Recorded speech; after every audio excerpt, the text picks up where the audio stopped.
Senhor esteja convosco. Ele está no meio de nós. Evangelho de Jesus Cristo, segundo Marcos. Glória a vós, Senhor. Naquele dia, ao cair da tarde, Jesus disse a seus discípulos: Vamos para outra margem. Eles despediram a multidão e levaram Jesus consigo, assim como estava na barca. Havia ainda outras barcas com ele.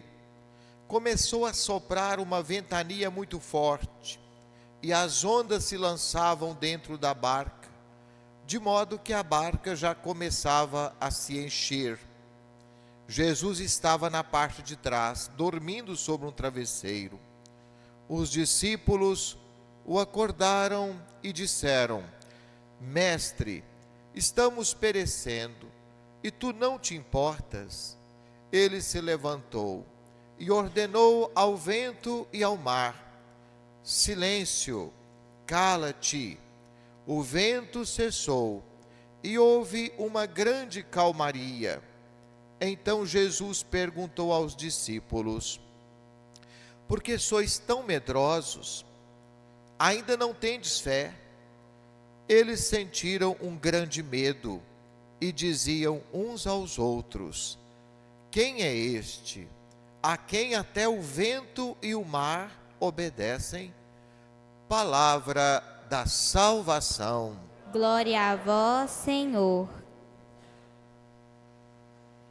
Meus irmãos e minhas irmãs, prezado ouvinte, eu começo a minha reflexão de hoje falando sobre o mar, porque o mar vai aparecer no Salmo, ele vai aparecer na primeira leitura e ele vai aparecer no Evangelho. Nós mineiros não temos muita familiaridade com o mar, né? Eu tenho medo do mar até de ver na televisão.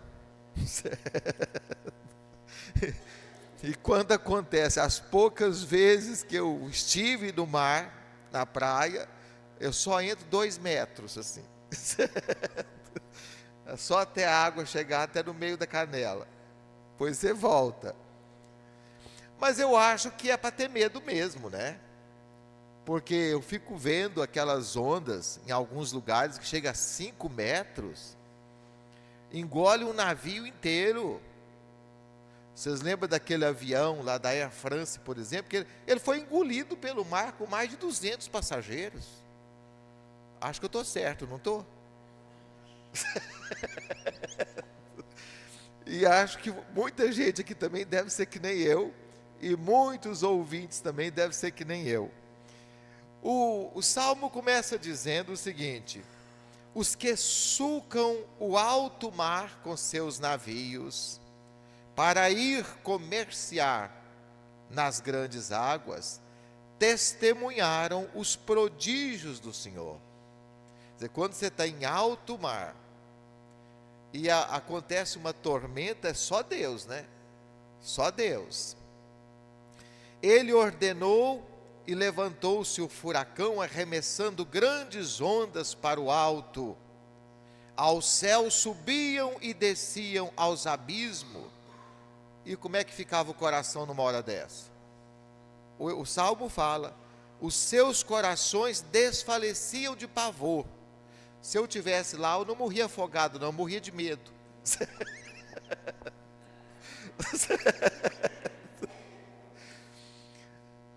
E o Salmo continua: gritaram ao Senhor na aflição, e Ele os libertou daquela angústia, transformou a tempestade em bonança, e as ondas do oceano se calaram. Por que que o mar tem medo de Deus? O mar obedece a Deus. Meus irmãos, hoje nós temos muitos recursos de navegação, esses grandes cruzeiros, navios e tal, tem recurso. Mas vamos lembrar que aqui nós estamos há quase 1000 anos antes de Cristo. E que não tem recurso nenhum, olha para as estrelas. E se o céu estiver nublado? Você não vê estrela. Você está perdido no mato sem cachorro, quer dizer, no mar, né? E também se tivesse cachorro não adiantava nada no mar. Na primeira leitura o mar aparece de novo. É Jó.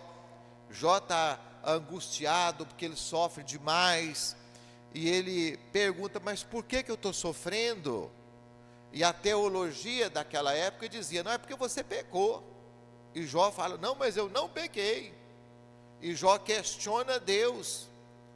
Por que eu estou sofrendo? O que está acontecendo? E Deus vai falar para ele, quem eu sou? Você não pode pensar que você entende tudo. Eu entendo mais do que você. E Deus, no meio da tempestade, falou para Jó, quem foi que fechou o mar com suas portas? Quando ele jorrou com ímpeto do seio materno, quer dizer, já na criação, quando o mar ainda era um bebê, quem foi que cuidou dele? Quando eu lhe dava nuvens por veste, imagina Deus vestindo o mar com as nuvens, e névoas espessas por faixas, quando eu marquei os limites e coloquei portas e trancas e disse, até aqui você chega, depois você não pode chegar. Imagina Deus criando o mar, criando o oceano, conhecendo as profundezas do mar. Então, ele é muito maior do que Jó. E Jó quer entender tudo, e Deus fala, não, você não vai entender tudo. Eu que criei o mar, criei tudo, pus os limites na água do mar. Veja bem, quanta sabedoria. Nós muitas vezes também queremos ensinar para Deus. Quando a gente está passando por tantas tempestades, dificuldades, eu conversava com a Martinha ali antes da missa, uma amiga dela que está doente, e cerca a doença daqui, ela aparece do outro lado, cerca daqui, aparece do outro lado. A gente quer dar um checkmate para Deus e falar para Ele, mas espera lá, o que está acontecendo? Eu acho que muitas vezes Deus é como a nossa mãe. Quando a mãe leva o menino para tomar vacina, o menino acha que a mãe é ruim, concorda? Ele não entende por que vai tomar aquela agulhada. Tem até homem de barba e bigode que desmaia na hora da injeção. Outro dia eu vi um, tamanho do Emerson assim, ó, cavalão de homem. A hora que a enfermeira veio, aposto que aqui tem gente também que tem medo de injeção. Então, a criança não entende por que está acontecendo aquilo. Parece que a mãe está judiando dela. A mãe entende mais que a criança.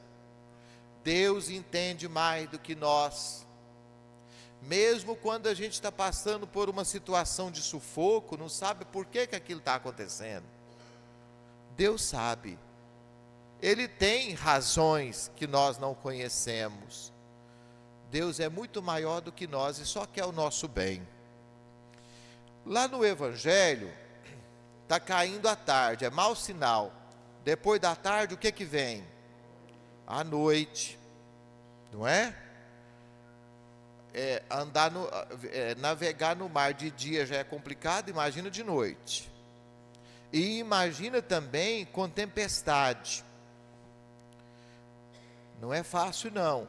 Começou a soprar uma forte ventania e as ondas se lançavam dentro da barca, de modo que a barca começava a encher. Imagina você dentro dessa barca. O Chico até fez assim. De noite, não é de dia não, de noite, dentro dessa barca, né? Água por baixo e água por cima e vento para os lados, né? Quem tem medo vai morrer antes de afogar. E Jesus fez uma ordem, vamos para a outra margem. Será que Jesus estava doido? Vamos para outra margem, vamos atravessar. Do lado de lá era o território pagão. É difícil ir para outra margem. Mas na vida, nós estamos sempre em travessia. E o autor mineiro Guimarães Rosa dizia que o real se coloca para nós, não é nem na saída nem na chegada, mas é na travessia. E um dos seus contos mais bonitos, A Terceira Margem do Rio, ele fala de um pai de família que largou tudo para desaparecer no rio buscando uma terceira margem, a espiritualidade. Na verdade, nós estamos sempre em travessia, sempre em passagem. Você deixa de ser criança para ser jovem, deixa de ser jovem para ser mais adulto. Essa parte a gente não gosta de ouvir, não. Certo? Deixa a vida, deixa os pais quando vai se casar. A gente está sempre em travessia.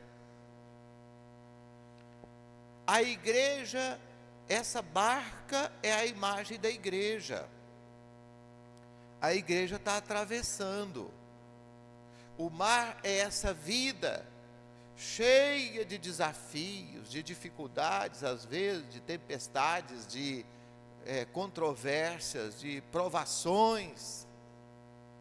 E a outra margem é o reino de Deus. A igreja é essa barca que quer transportar os homens daqui para Deus. E é sempre muito desafiador, porque nessa barca, que é a igreja, tem de tudo. Tem gente encrenqueira? Tem. Tem gente pirracenta? Tem. Tem gente boa? Tem aqueles que rema para frente, todo mundo junto? Tem uns que rema o contrário? Tem uns que fica tentando furar a barca? Se a barca afundar, ele vai morrer também. Essa barca é uma arca de Noé, tem de tudo. Tudo quanto é bicho, não é? E nós somos essa tripulação. Eu, você, que tipo de passageiro nós somos?